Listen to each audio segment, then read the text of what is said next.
A very warm welcome to this World Game Changers podcast, where your host, Paul D. Lowe, embraces many crucial conversations that compassionately contribute towards creating a better life and world. Paul's intention's very simple: to help get people's inspirational insights and motivational messages out into the world, so others may benefit. Hello, listeners, and welcome to this World Game Changers podcast episode again. And I say again because there's a returning lady, a returning guest, Sam Hales. Sam, welcome back again. Thank you very much, Paul. Always a pleasure. Listeners, just as a reminder, in a previous episode where Sam and we finished talking around that all-powerful energy called love. And I uttered those immortal words to Sam, I love you. And Sam reciprocated. And in true Mills and Boon fashion, my heart went all of a flutter. And then I woke up. And I'm not being cynical about love, far from it. But I just want to set that context, Sam, of one of my mentors a few years ago. It was actually the man that mentored Tony Robbins. Jim Britt was his name, and we was having a conversation, Jim and I, around love and relationships, etc. And Jim said to me, Paul, what do you think the most commonly spoken powerful words are? The three most commonly spoken powerful words. And I said, without a shadow of, I love you. He said, good answer, but no.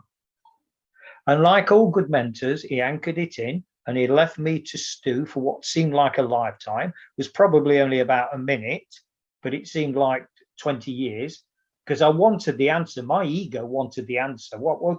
If it's not that, then tell me what it is. And he anchored that in and I'm racking my brains. Anyway, eventually the answer came. The three most powerful words are let it go. And if I'm honest about it, Sam, it wasn't one of those eureka moments. Oh yeah, of course it is. Wow. Hallelujah.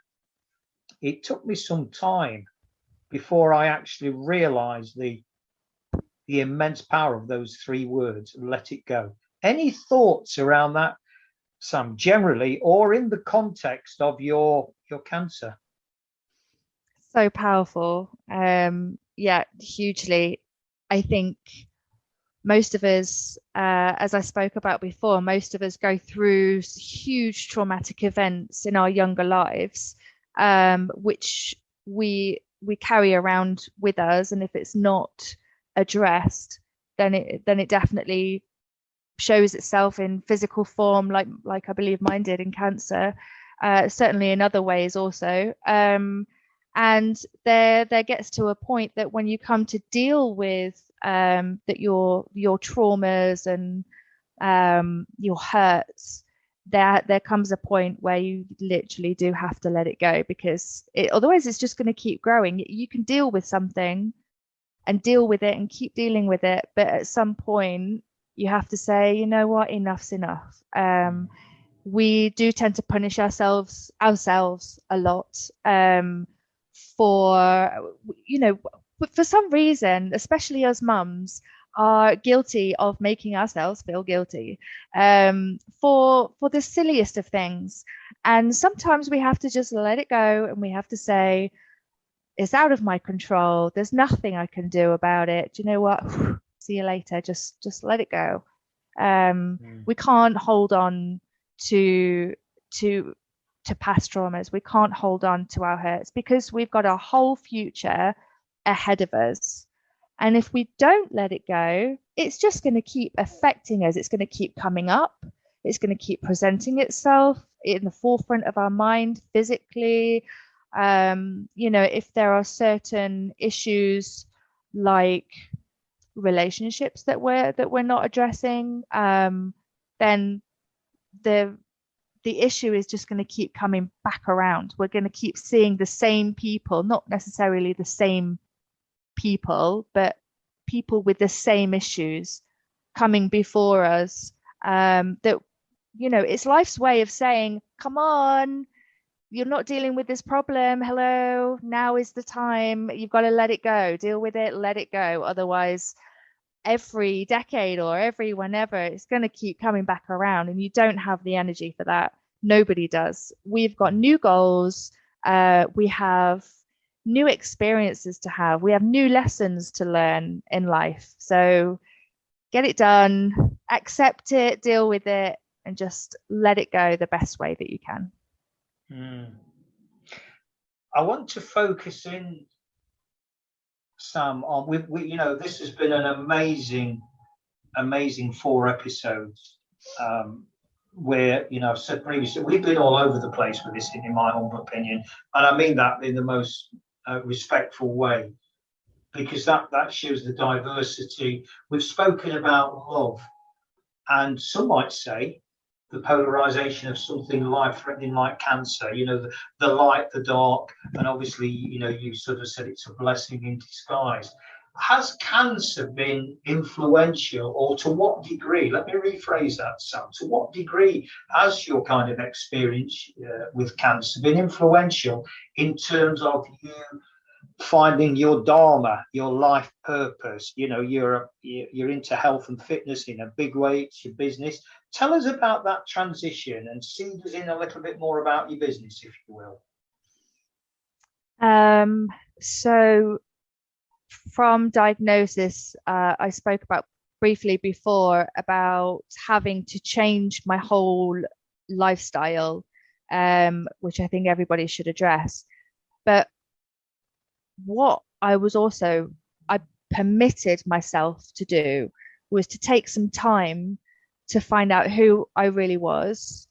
And from that, I believe that because I was so stripped back of everything, I was so naked, if you like, where this facade that I was carrying around of who I wanted people to know me as, it had gone.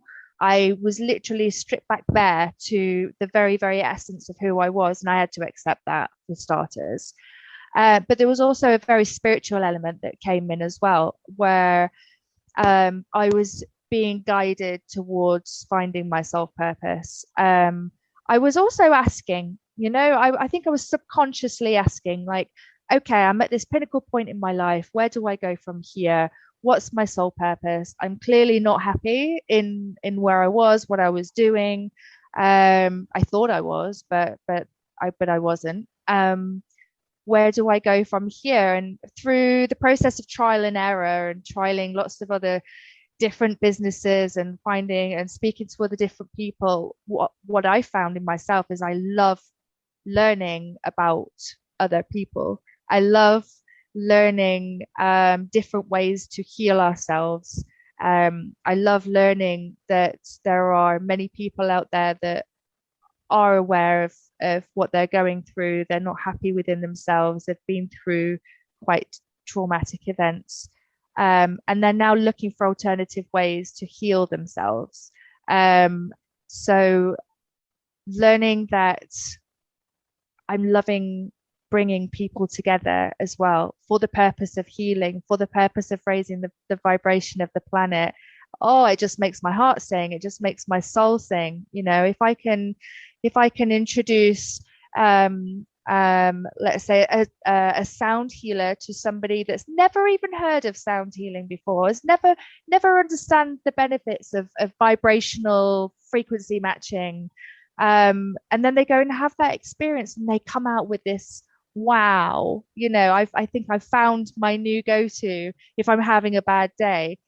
Gosh, that makes me so happy to make other people happy, to know that I have served in some way for the purpose of raising someone's vibration and changing their life. I think as well is quite a big one. Is knowing that, okay, the pills from the doctors, they're not working. What are other alternatives? Or the hospital are not listening. The doctors aren't listening. Something terrible is happening with me. What else can I do to help myself? Okay, well, do you know what? In my bag, I've got this, I've got that, I've got the other, I've got, what was it? Sound healing.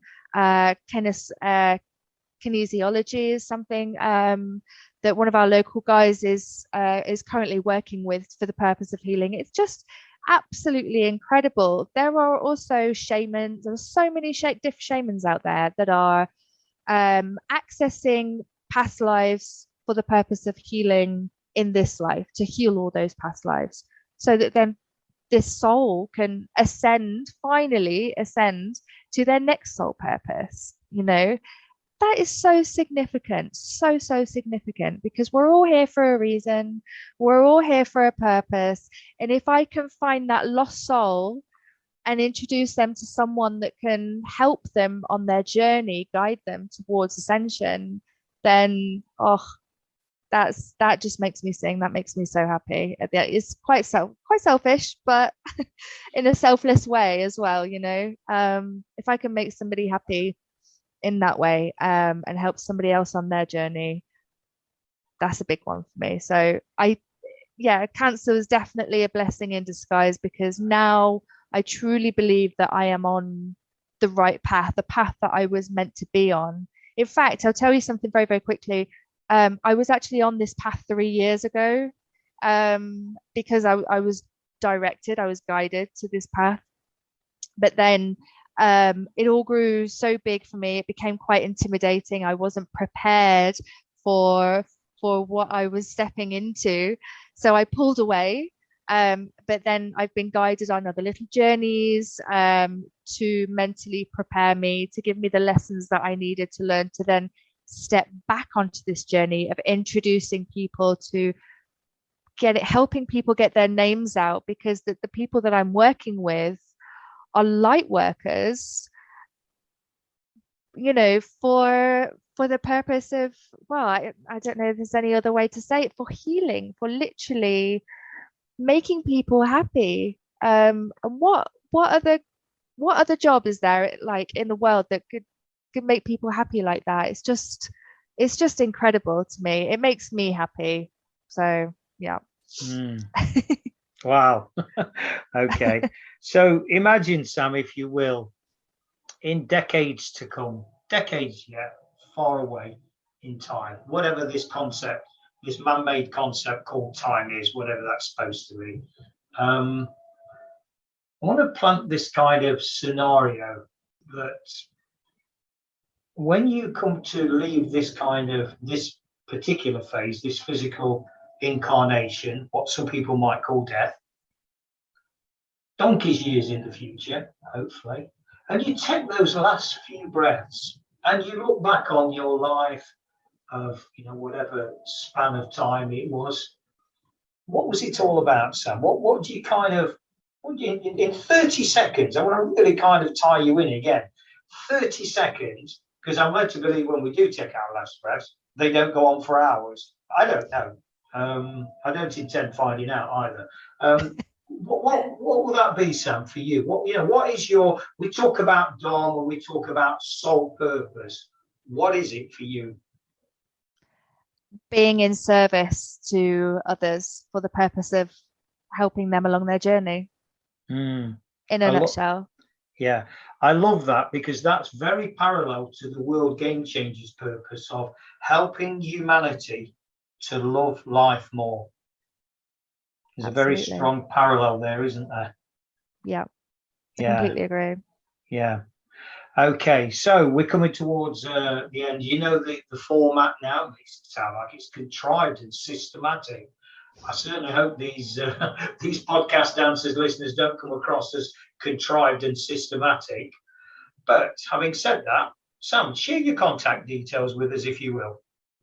Sure, you can get hold of me on my website. It's samhalesfitness.co.uk. I'm also on Facebook and Instagram. Super, very punchy. Right, so we've been in this elevator before, Sam. Now, we got a bit confused last time. we must have it might have been one of these glass elevators where you can go up, down, and you can see everything on all the different floors. Maybe we did that. Maybe we'll do the same again. I don't know. But this is the fourth and final episode of our mini series, Sam. So previously when we did the elevator pitch, I asked you about the cancer. I'm going to open this wide open now. Same scenario, met in the hotel reception, great chats, blah, blah, blah, blah, blah, blah. Never see each other again, or maybe we will, I don't know.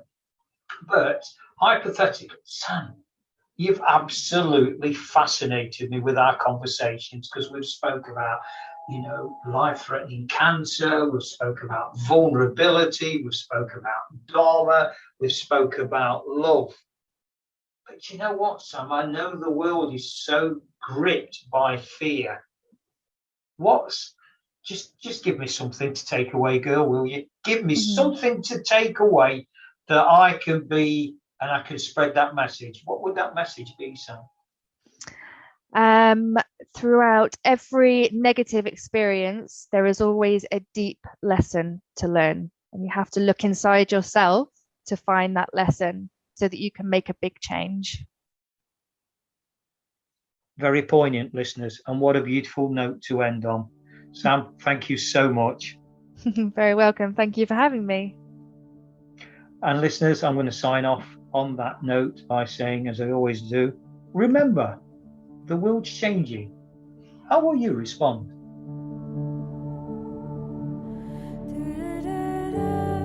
Thanks very much for listening to this World Game Changers podcast episode. Hopefully you found it interesting and helpful.